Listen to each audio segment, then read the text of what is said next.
Amen. Okay, so let's go to 2 Peter chapter 2, and I'll read the first 16 verses. I'm reading from the ESV. But false prophets also arose among the people, just as there will be false teachers among you who will secretly bring in destructive heresies, even denying the master who bought them, bringing upon themselves swift destruction. And many will follow their sensuality, and because of them the way of truth will be blasphemed. And in their greed they will exploit you with false words. Their condemnation from long ago is not idle, and their destruction is not asleep. For if God did not spare angels when they sinned, but cast them into hell and committed them to chains of gloomy darkness to be kept until the judgment, if he did not spare the ancient world, but preserved Noah, a herald of righteousness, with 7 others, when he brought a flood upon the world of the ungodly, if by turning the cities of Sodom and Gomorrah to ashes, he condemned them to extinction, making them an example of what is going to happen to the ungodly, and if he rescued righteous Lot, greatly distressed by the sensual conduct of the wicked, for as that righteous man lived among them day after day, he was tormenting his righteous soul over their lawless deeds that he saw and heard. Then the Lord knows how to rescue the godly from trials, and to keep the unrighteous under punishment until the day of judgment, and especially those who indulge in the lust of defiling passion and despise authority.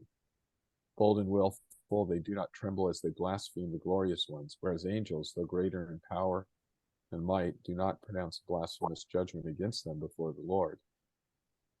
But these, like irrational animals, creatures of instinct, born to be caught and destroyed, blaspheming about matters of which they are ignorant, will also be destroyed in their destruction, suffering wrong as the wage for their wrongdoing. They count it pleasure to revel in the daytime. They are blots and blemishes, reveling in their deceptions while they feast with you. They have eyes full of adultery, insatiable for sin. They entice unsteady souls. They have hearts trained in greed. Accursed children, forsaking the right way, they have gone astray. They have followed the way of Balaam, the son of Beor, who loved gain from wrongdoing, but was rebuked for his own transgression. A speechless donkey spoke with human voice and restrained the prophet's madness. Right. So that's the passage, 2 Peter 2, 1 through 16. And as I said earlier, we got through or got up to verse 10, and it was at the end of a thought there. The Lord knows how to rescue the godly, verse 9, from trials, and to keep the unrighteous under punishment until the day of judgment. That's the whole point of all those examples that Peter has listed. Is the lesson he wants God's people to know is that God can hold over the wicked for judgment and protect the righteous, protect his people.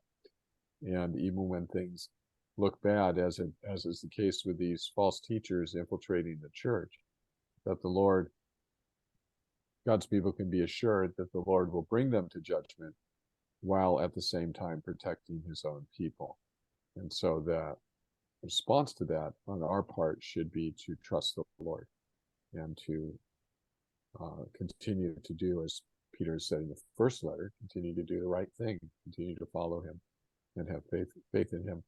Verse 10 says that God's going to hold the unrighteous under punishment until the day of judgment, especially those who indulge in the lust of defiling passion and despise authority. I think the especially those doesn't represent something like Dante's several different levels of hell, and that this is the worst one, but that it's as if Peter or the Holy Spirit is saying, God's going to hold people over for judgment, especially those guys that are really going to get it. I think what he's saying is these false teachers who have just been described as people who indulge in the lust of defiling passion and despise authority are not going to get away with it. It's just another underscoring of that God is going to hold them over for judgment there. And what they're doing, what the false teachers have been characterized as doing, is following their own desires rather than the will of the Lord. That's what it means to indulge in the lust of defiling passion So Peter had talked about that earlier in 1 Peter 4. I want to look at that real quick. 1 Peter 4. In verse 1 and 2, he says, "Since therefore Christ suffered in the flesh, arm yourselves with the same way of thinking, for whoever has suffered in the flesh has ceased from sin, so as to live the rest of the time in the flesh, no longer for human passions, but for the will of God. For the time that is past suffices for doing what the Gentiles want to do, living in sensuality, passions, drunkenness, etc." So this is one of the main themes in the letters of Peter: following the will of the Lord, following your own desires, your own sensual passions, your own ungodly tendencies and sinful leanings. And he says, Christ has died for us. He suffered in the flesh. And because he has died for us, then we should spend the rest of our time in this flesh, not indulging the flesh, but rather following Christ, doing the will of God. But the false teachers are characterized not only as teaching falsely, but living falsely. And so one of his kind of arguments against the false teachers has been, look at the way they're living. And they're obviously not living the way of the Lord. They're obviously living in disobedience to the Lord, whom they claim is their master, who bought them. And so not only does their teaching live to living contrary to the Lord, but they're obviously living contrary to the Lord also. And there's nothing but destruction ahead for people who forsake the Lord and live contrary to him. That's been the main points I think that Peter has been making here. He goes on in verse 10 of 2 Peter 3 to talk about they despise authority. He's going to say that again at the end of verse 10. It says, "Bold and willful, they do not tremble as they blaspheme the glorious ones, whereas angels, though greater in might and power, do not pronounce a blasphemous judgment against them before the Lord." I think I mentioned it last week or the week before that the glorious ones mentioned here in verse 10, those who are of authority and that are being despised by the false teachers, although there are different suggestions, interpretations of what this might indicate, I think the best one is that these are human authorities, these are church leaders that are their authority is being despised and they're being blasphemed by the false teachers.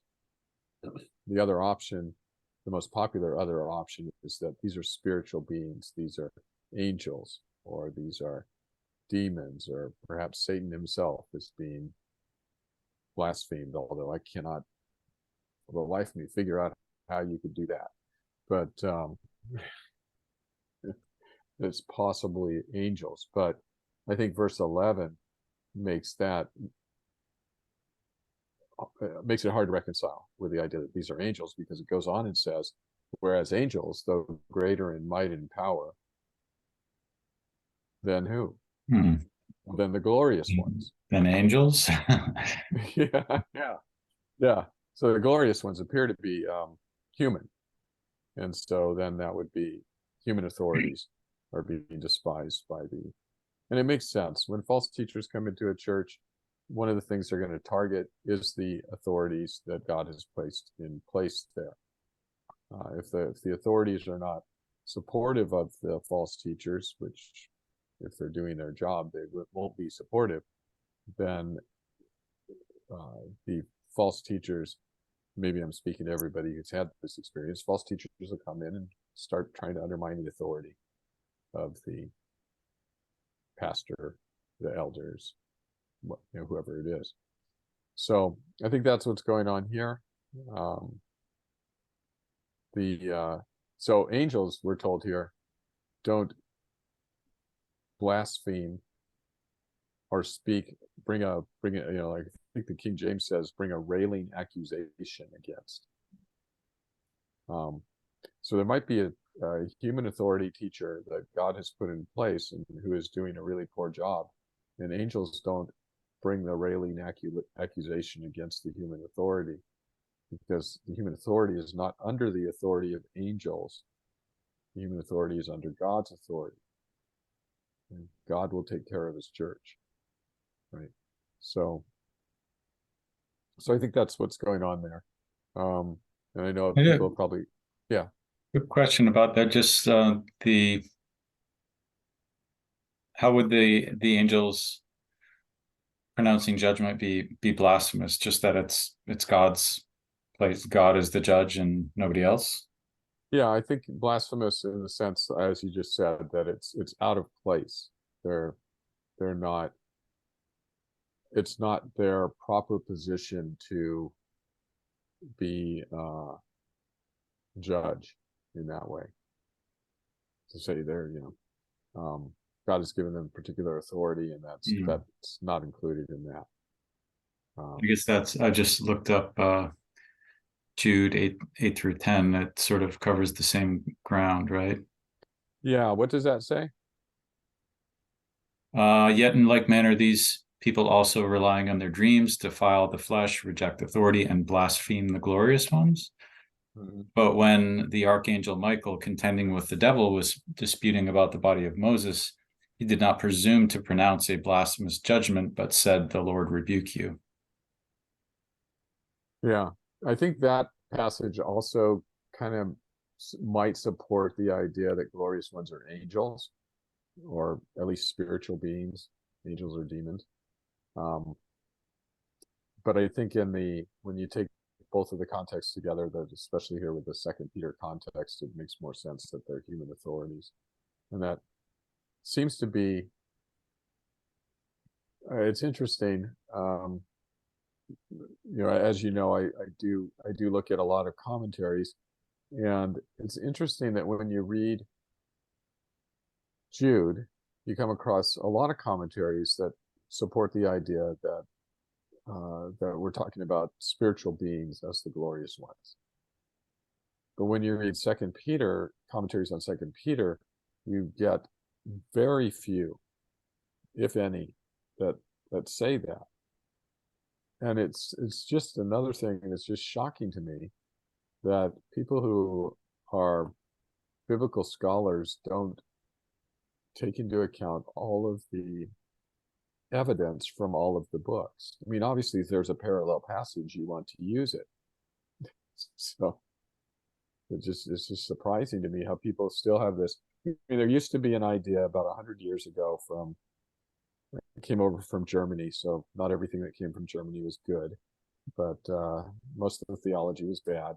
And the thing that came from Germany was that this atomistic type of approach to interpreting the Bible. It was Paul has a theology and John has a theology, and they're not the same, and they disagree about things.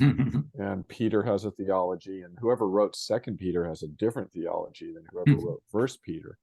And so it would be, that, and I still read it today in commentaries that were written in the last 10 years, where people go, well, yeah, Paul said this, but I don't think Peter would agree with him. You go, well, if you think there's a disagreement, it means you didn't understand either of them.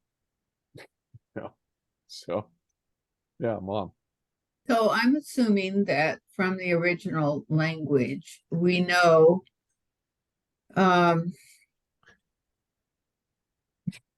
in verse 11 who the them refers to. Because could it refer to the glorious ones?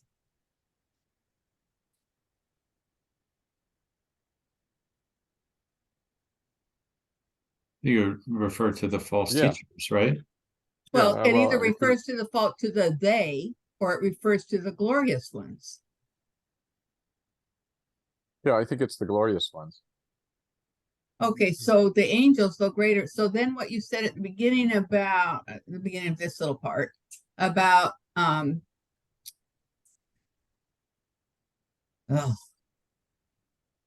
I can't remember what you said, but it had something to do with, God will judge the church, not not the angels. I mean, Right.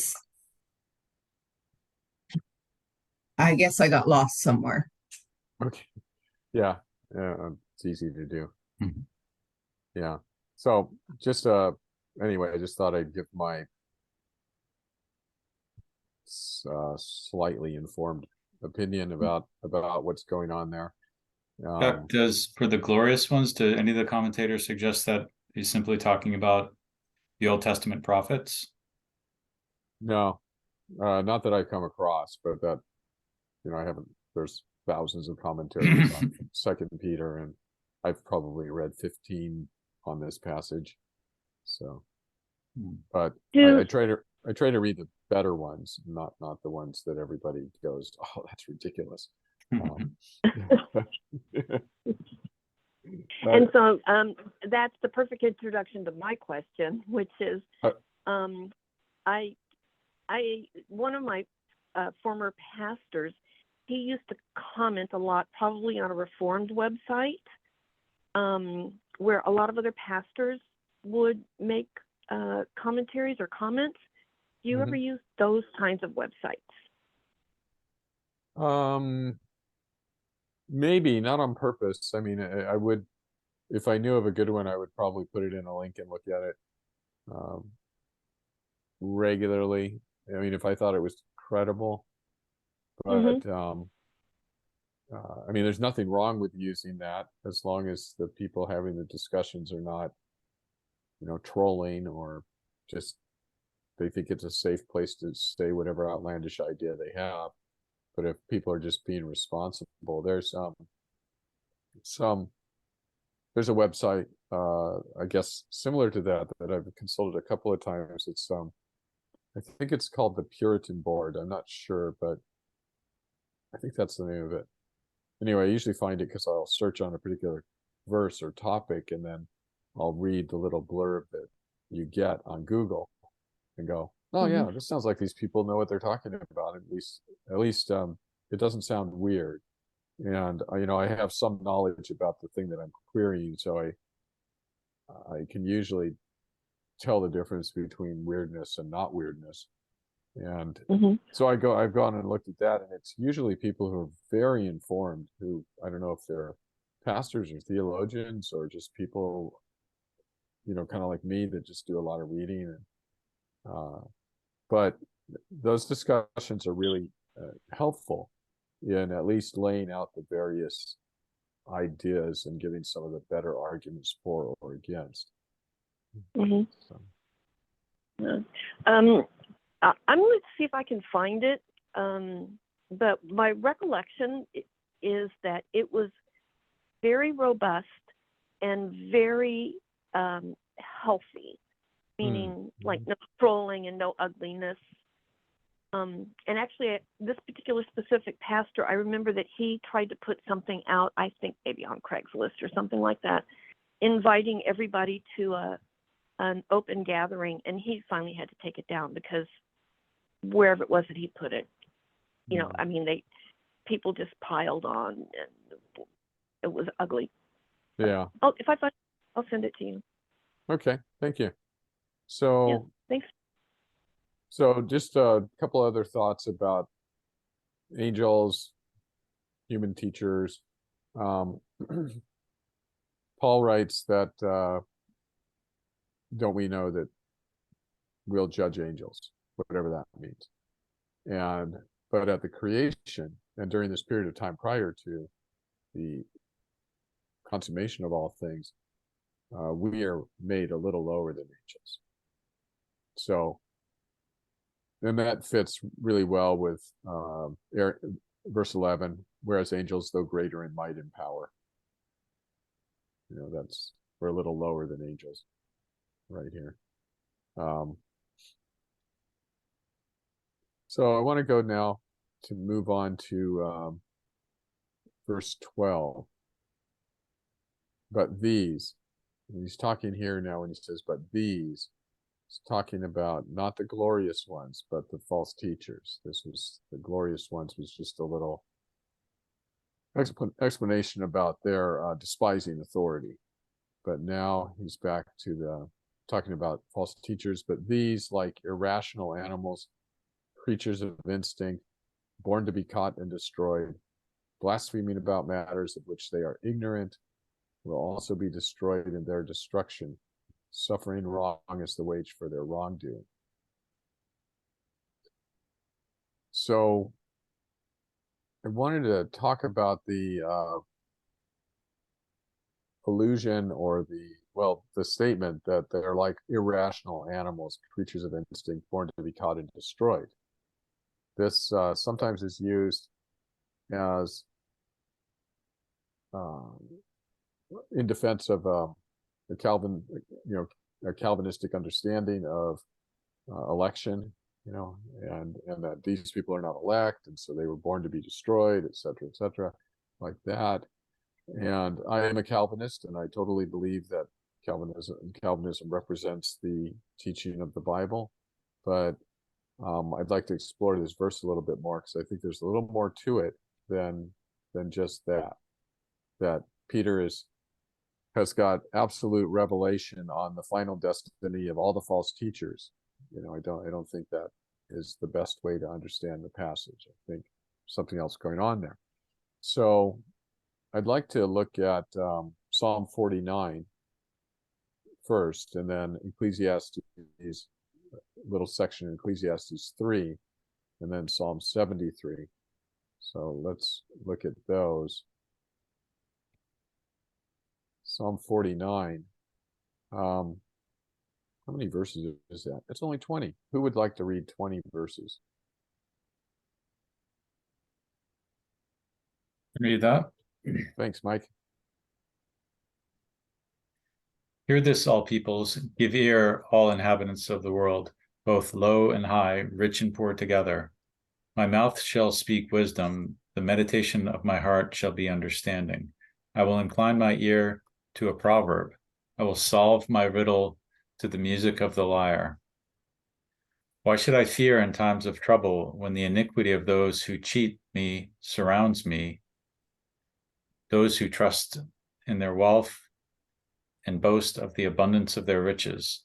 Trust no man can ransom another, or give to God the price of his life, for the ransom of their life is costly and can never suffice, though he should live on forever and never see the pit. For he sees that even the wise die, the fool and the stupid alike must perish and leave their wealth to others. Their graves are their homes forever, their dwelling places to all generations, though they called lands by their own names. Man in his pomp will not remain. He is like the beasts that perish. This is the path of those who have foolish confidence, yet after them people approve of their boasts. Selah. Like sheep they are appointed for Sheol. Death shall be their shepherd, and the upright shall rule over them in the morning. Their form shall be consumed in Sheol, with no place to dwell. But God will ransom my soul from the power of Sheol, for he will receive me. Selah.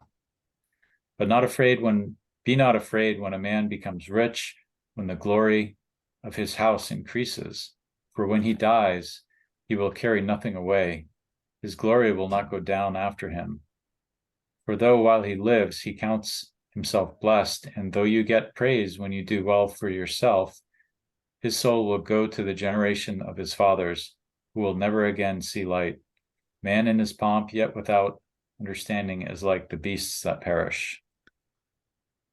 Thanks, Mike. So Peter's wording about, they're like irrational animals, born to be caught, destroyed. The comparison of humans with beasts, this language comes up a couple of times in this psalm, particularly at verses 12 and 20, but also verse 14 has a different version of it. 12 and 20 are almost identical. There's just a slight difference in the two verses. What is this psalm? What is the teaching of this psalm? How would you summarize what's going on here?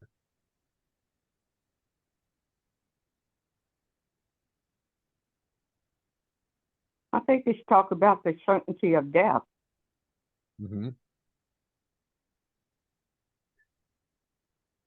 And that earthly things, sort of Ecclesiastes, like earthly things amount to nothing, and no matter the differences of what you're able to accumulate or accomplish on earth, everybody's accomplishments come to the same at death. Mm-hmm. Mm-hmm. The folly of trusting in riches. Right. That's mentioned a couple of times, right? That's like 3 times, I think, explicitly stated, like verse 5 and verse 16, and then somewhere in the middle there I saw it too. Right? The folly of trusting in riches, or you could expand that out to the folly of trusting in created things. Anything created. And I think, Mike, you're right also that it's very much like Ecclesiastes. It's got the same flavor to it. What's the difference, between verse 12 and verse 20?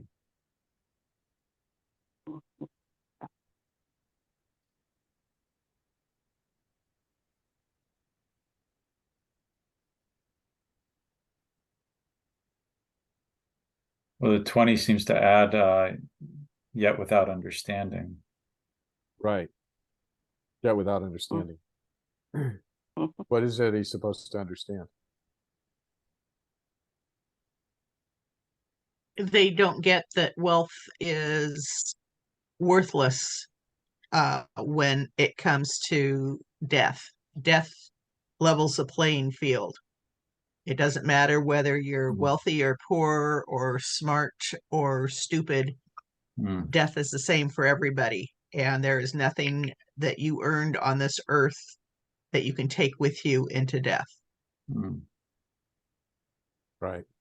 Man in his pomp, yet without understanding that pomp is vanity. If I could bring in a little more Ecclesiastes. Ecclesiastes, right? Yeah, all the fancy stuff that you. I'm thinking too that there's not any spiritual understanding of the gospel. Right. Right. There's no understanding of what it requires, what is required to please God or to enter his kingdom. There's nothing there. And in fact, there's there's lots of talk about death, right? And lots of talk about leaving all your stuff here, can't take it with you type of thing. It's going to go to somebody else. That's a phrase repeated in Ecclesiastes over and over again. It's going to die, and then his wealth's going to go to somebody else. What good is it to him? That kind of thing. If you look at verse 13, right after 12, man in his pomp will not remain. He is like the beasts that perish. And then the next stanza, this is the path of those who have foolish confidence. Yet after them, people approve of their boasts. Like sheep, they are appointed for Sheol. Okay, like irrational animals, they're appointed for death. This is the reference here, right? Death will be their shepherd. The upright will rule over them in the morning. And then it goes on and says, yeah, go ahead, Karen. Go ahead. Okay. So the thing that I'm seeing here over and over and over again is animal, but these were people who lived with animals. And so the kind of the thing that it makes me want to understand is there was probably in First Peter when we talked about that folks in these at this time in the Bible did not have the same concept of mind as that we had. And I'm just wondering how they would have thought about dying like an animal. I mean, on a certain level, everybody, they were very familiar with death, and some of those deaths would have been horrible. Yeah, so it's not, I think the question you're asking, I think the answer to the question you're asking is about what about the death of an animal is being compared to these people who trust in their riches. And I think to get a handle on that, or to get that, I think first I want to address another issue and then come back to that. And the other Okay. issue is the reason in the Psalm, the riches and the pomp and the glory of the human existence, where somebody is trying to accumulate wealth or accumulate fame or something like that, and they think that that gives them some kind of guarantee of a good life after death, or maybe they just think it's a good life. But in verse 7, if you look at verse 7, right after about people boasting in the abundance of their riches, it says verse 5, just to set it up, why should I fear in times of trouble when the iniquity of those who cheat me surrounds me, those who trust in their wealth and boast of the abundance of their riches? Truly, no man can ransom another or give to God the price of his life. For the ransom of their life is costly and can never suffice, that he should live on forever and never see the pit. This argument is you can't collect enough money. Isn't he saying that? He's saying you can't collect enough money. It doesn't matter how much money you have, it's still not enough. Right? And the answer to that is in verse 14 and 15, right? So 14, talking about those who have foolish confidence, and still those people, again, trusting their riches, like sheep they are appointed for Sheol. Death will be their shepherd. The upright shall rule over them in the morning. Their form shall be consumed in Sheol with no place to dwell. But God will ransom my soul from the power of Sheol, for he will receive me. This is salvation by grace. This is salvation by a work of God. This is an atonement vicariously by somebody else. This is not somebody accumulating enough fame or wealth or anything like that. This is God. He's saying, God's going to ransom me. God's going to do it because I can't do it. Not possible for me to do it. And so when a beast dies, they have lived their life completely unconcerned about pleasing God and entering into his eternal kingdom. All beasts die like that. When your pet dies, they've never thought about what should I do to get into God's eternal kingdom. Right? And when people live trusting in this life, that's what they don't think about. And they die just like your dog. Okay? That's what the psalm means. The psalm is saying people are like beasts unless they have understanding. So they have understanding of what's necessary and what the big picture is, that you are created to live for, you're immortal, right? You're going to be living for a future eternity. You're going to be in God's presence or you're going to be in hell. And that should be a question that occupies everybody's minds. But people who don't, who trust something of this world, that question just doesn't even occur to them. They just, Mom. So starting with verse 7 and ending in 15, this is another really good passage to go for the deity of Christ. And how so? Because a human, cannot ransom anybody's soul. Right. Only God can. Right. And a man cannot even ransom the life of another. Right. Yeah. So so the teaching there is that there's nobody good enough to die for somebody else's sin. He's not even good enough to die to take care of his own. So no mere human, I guess I would say it like that. No merely human person. Right. And so you've got all these great biblical doctrines kind of converge on this passage. But anyway, can you see how the these false teachers are like irrational animals that are going to be caught and destroyed. It comes kind of out of this psalm, and then there's two other passages we're going to look at, and that the meaning isn't that they're going to die painful deaths or anything like that, but animals don't think about eternal life. No.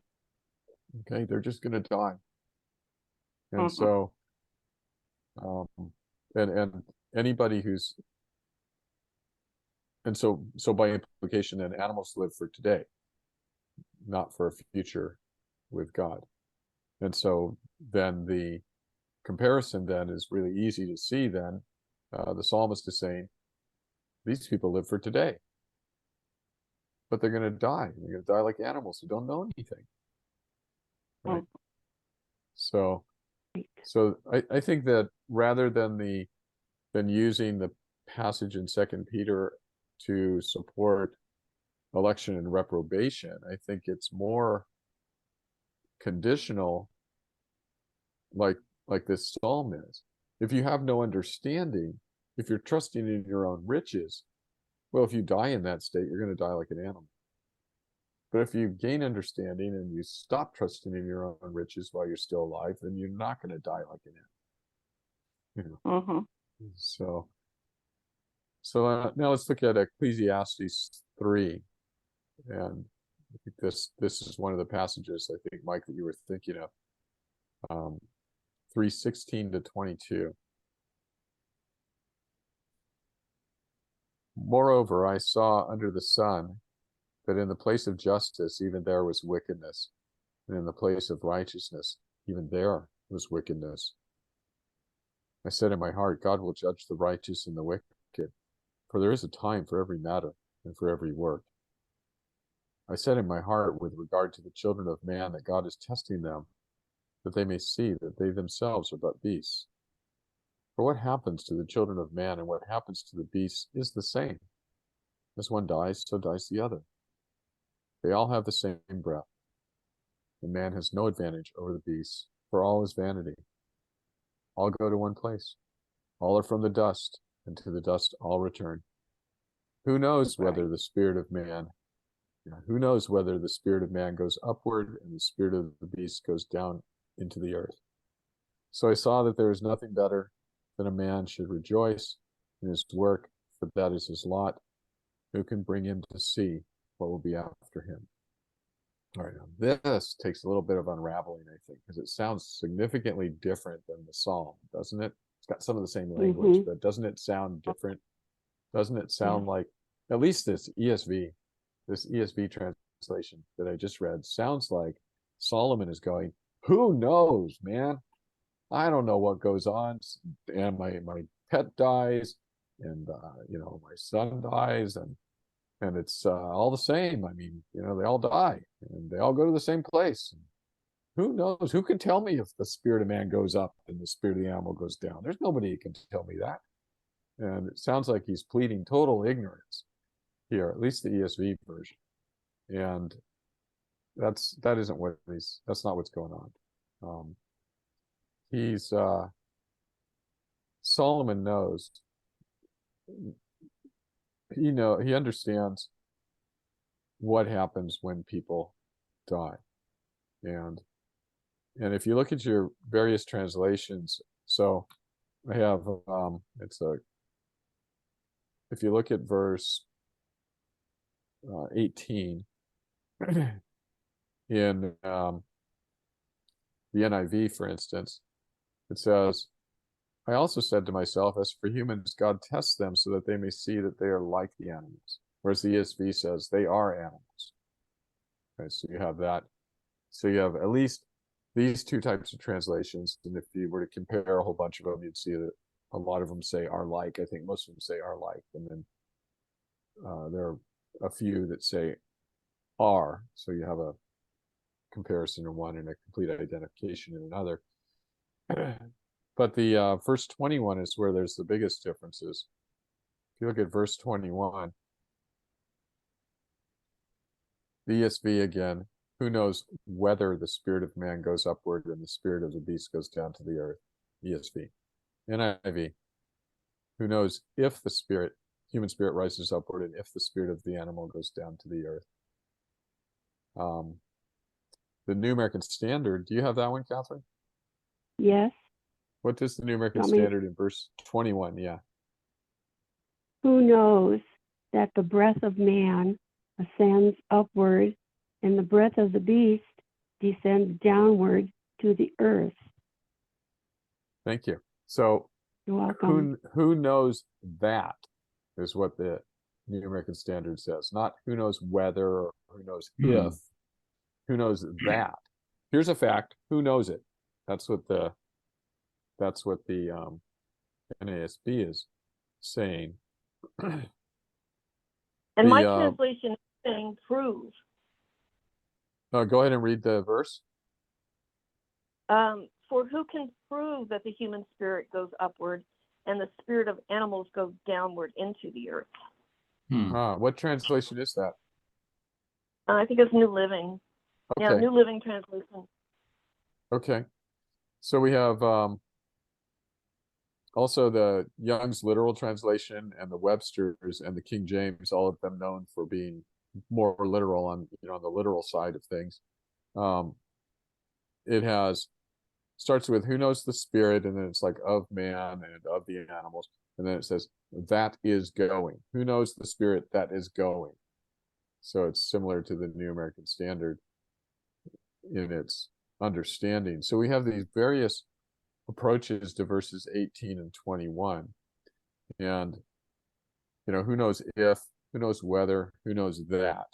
Those would be the three main ones. Who can prove would be a who knows whether or if type of translation, I think. So I don't think Solomon is asking who, like, nobody knows. I don't think Solomon is asserting that nobody knows. If you look at the end of Ecclesiastes, Ecclesiastes 12:7, and who's got that? So I didn't. Ecclesiastes 12:7. I'll get it. It's the end of a long paragraph, but it says, the dust returns to the earth as it was, and the spirit returns to God who gave it. So apparently Solomon already knew that. He's not asking in chapter 3, who knows what happens? He's not asking that, because he knows what happens. That's what the answer would be. Well, he's not asking it in that way, like I'm ignorant of this, please help me out. So there's basically three options then that you come to. That one option is that Solomon in chapter 3, in the verses we read, is presenting the view of the skeptic, the person who lives under the sun, who says, hey, who knows? Who knows what's going to happen? Okay, and that would fit with the book. That seems like it might be possible there. Or Solomon is saying, hey, judging from what we can actually see, and what we actually experience, we don't know what's going on. And so the implication is then we have to find out from Revelation, which he then explains in chapter 12 and other places. So we must trust God's word, basically. And then there's the other one, which would be kind of like he's asking, who knows, in the sense of there's not many people who live their lives understanding this.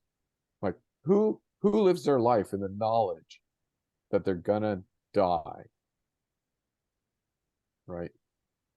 Not very many. Who knows how many people live their life this way? He's not saying there's some number and I want to know what the number is. He's saying more like well,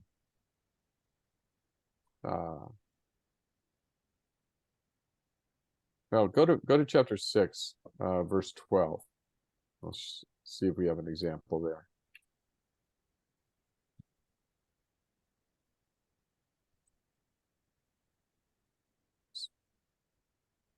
Chapter 6, verse 12. For who knows what is good for a man while he lives the few days of his vain life, which he passes like a shadow? For who can tell a man what will be after him under the sun? So he says the same thing, who knows, right? But the thought here, I mean, Solomon knows, again, Solomon knows, and he says explicitly several times in the book of Ecclesiastes, he knows what's good for a man to do all his days under the sun. He says that lots of times. And so he's not saying, after he's already said, this is the good thing you should do under the sun all your days, and then he doesn't say, and then just the next chapter he goes, but who knows? He's not doing it like that. He's saying, who's living with this knowledge? Right? Who's living? So it's very similar. Man without understanding dies like the beasts. It's very similar to the Psalm 49 ending. That the Knit Bible says it's definitive. It says, "For no one knows what is best for the person during his life." Yeah, and so again, read in the context of the book, and speaking from the human author, the human author here, it's God speaking, but just using the shorthand saying Solomon, the human author, says multiple times in the book that he does know what's good for people, and he tells them to do it. And so he's not here expressing ignorance. He's doing something else. And the something else, at least in chapter 6, is pretty much universally recognized to be him saying, who lives with this knowledge? There are lots of people out there living their life without taking this into account. But this is really, really important. They should be taking this into account. And in chapter 3, the thing they should be taking into account is, you're going to die, which is one of the main themes in Ecclesiastes.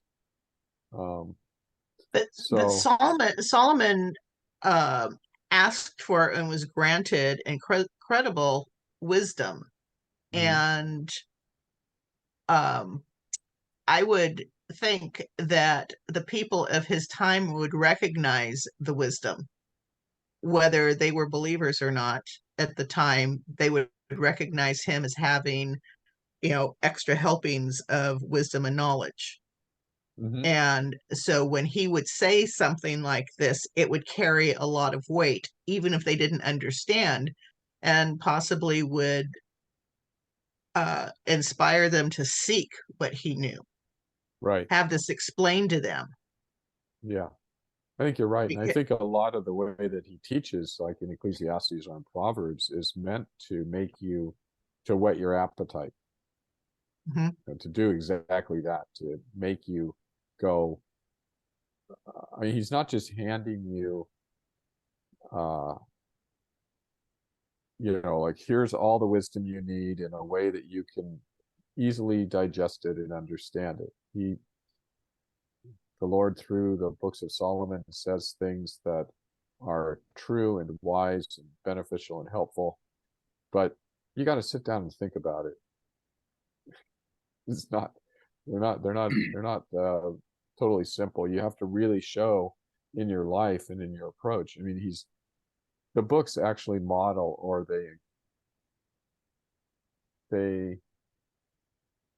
so in the Proverbs, I think this is what I'm thinking. In the Proverbs, it says that the person who seeks after wisdom, like they seek after fine gold or jewels, will be rewarded. Now, that's a paraphrase. And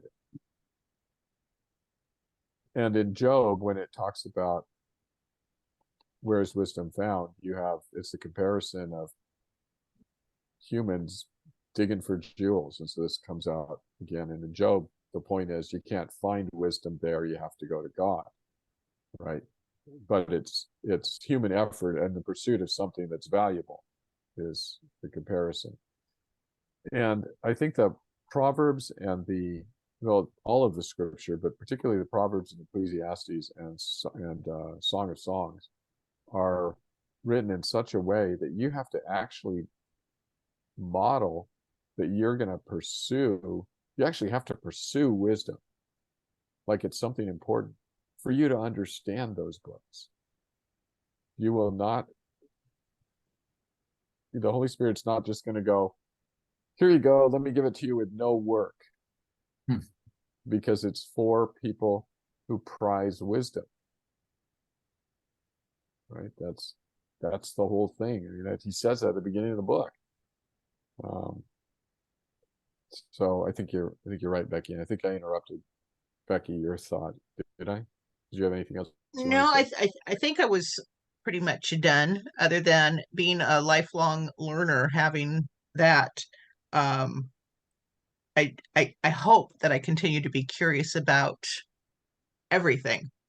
Yeah, as me too. as I continue to age, but especially the word, and becoming more comfortable in my understanding.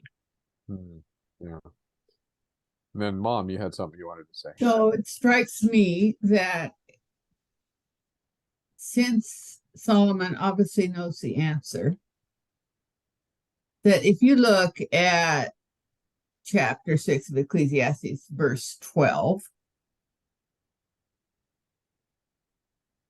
could you say that what Solomon is saying is, for God knows what is good for a man while he lives a few days of this vain life, which he passes like a shadow? For God can tell a man what will be after him after the sun. Yeah, that's one of the things. That's one of the three possibilities. I think that's Well, God and his word. viable. Yeah, God and his word, right? Yeah, exactly right. And then I think also the underlying, also in addition to that, he's saying, look at the way people are living. They're living like they're animals because they're just going to die, and they think they're going to die and be gone, but they're not. And so, yeah. So I think, yeah, There's either a reward or a consequence to the way you choose to live, in right, ignorance or understanding. right. Well, I think chapter 6 is identified as the futility of life because he gives an alternative. If you read verse 9 and then read verse 12, you can see, I think I can see there what the contrast is, what he is trying to tell them about the futility of life. If it is strictly what the eye see is better than what the soul desires, this too is futility and a striving after the wind. That's man. Mm-hmm. But then if you go to verse 12, like Jane just talked about, you can see why he's asking that. Well, then what is the advantage to a man? Am I wrong? No, I don't think so. Okay. That's All right. right. Yeah. Thank you. Yeah. Ecclesiastes is just fascinating. It is, yeah. It's a great book. Well, I see that it's 8:30. I'd hope that we could read Psalm 73 because it also has yeah, maybe we'll just do that next week because it's 20 something verses again. But it has the same allusion to animals, beasts, and that type of thing. So we'll pick up there next week, kind of start with this, and then continue talking a little bit about verse 12, and then move on. So, anybody have any final thoughts before we end tonight? Okay, let me stop the recording.